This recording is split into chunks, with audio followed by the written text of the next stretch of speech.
ನಮಸ್ತೆ. 17/12/2025 ಬುಧವಾರ ದಿನ ಕೃಷ್ಣ ಪಕ್ಷ.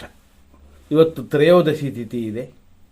ರಾತ್ರಿ 2:32:46 ಆನಂತರ ತಿಥಿ ಚೇಂಜ್ ಆಗುತ್ತೆ. ಇವತ್ತಿನ ನಕ್ಷತ್ರ ವಿಶಾಖ. ಈ ನಕ್ಷತ್ರ ಸಂಜೆ 5:11:12 ಆನಂತರ ಅನುರಾಧ ನಕ್ಷತ್ರ. ವಿಶಾಖ ನಕ್ಷತ್ರ ಇರುವವರೆಗೂ ಖಂಡಿತವಾಗಿ ಸಿದ್ಧಿಯು ಸೌಭಾಗ್ಯ ಯೋಗವೂ ಇದೆ. ಆಮೇಲೆ ಬರುವಂಥ ಅನುರಾಧ ಕೂಡ ಶುಭವಾಗಿದೆ. ಹಾಗಾಗಿ ಇವತ್ತು ಶುಭ ದಿನವಾಗಿದೆ, ದೋಷಗಳು ಇಲ್ಲದ ದಿನ. ಆದರೆ ನ್ಯೂಮರಾಲಜಿ ಪ್ರಕಾರ 17ನೇ ತಾರೀಕು 1/7/8 ಶನಿ ಸಂಖ್ಯೆ.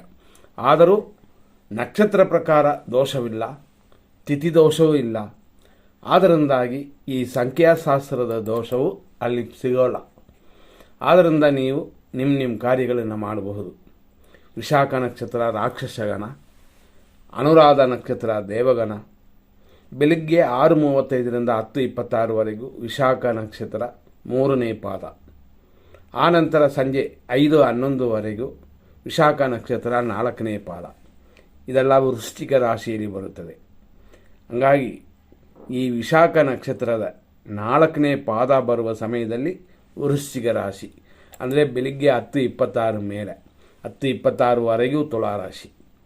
ನಿಮಗೆ ಅನುರಾಧ ನಕ್ಷತ್ರ ಸಂಜೆ 5:11 ಪ್ರಾರಂಭವಾಗಿ ರಾತ್ರಿ 11:56 ಇದರದು ಪೂರ್ತಿಯಾಗಿ ಮುಗೀತದೆ. ಇದರಲ್ಲಿ ನಾವು ಪಾದಗಳನ್ನ ಲೆಕ್ಕಕ್ಕೆ ತಗೊಂಡ್ರೆ ಈ ಅನುರಾಧ ನಕ್ಷತ್ರ ಒಟ್ಟು ನಕ್ಷತ್ರಗಳಲ್ಲಿ ಇಷ್ಟು ಗಂಟೆಗೆ ಮುಗೀತದೆ ಅಂತ ನಾವು ಹೇಳ್ತೀವಿ. ಆದರೂ ಇದರಲ್ಲಿ ಪಾದಗಳನ್ನು ಲೆಕ್ಕಕ್ಕೆ ತಗೊಂಡಾಗ ವಿಶಾಖ ನಕ್ಷತ್ರ ಮುಗಿದ ನಂತರ ಅನುರಾಧ.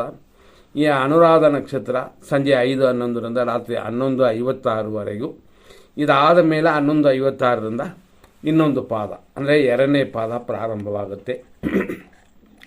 ಇಷ್ಟಲ್ಲಿ ಇವತ್ತಿನ ದಿನದಲ್ಲಿ 100% ಶುಭ ಸಮಯಗಳು, ಅಶುಭ ಸಮಯಗಳನ್ನ ನೋಡೋಣ.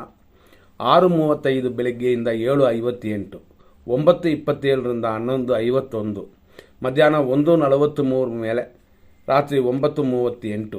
ಅದೇ ಥರ ರಾತ್ರಿ ಸುಮಾರು 11:30 12:07 ಕೂಡ ಶುಭವಾಗಿದೆ. ಇದರಲ್ಲೂ ಕೂಡ ನಾವು ಹೇಳುವಂಥದ್ದು ಏನಂತಂದರೆ ರಾತ್ರಿ 2:12 ಮೇಲೆ ಬೆಳಗಿನ ಜಾವ 4:59 ಅಂದರೆ ಹೆಚ್ಚು ಕಮ್ಮಿ 5 ಗಂಟೆವರೆಗೂ ಶುಭವಾಗಿದೆ.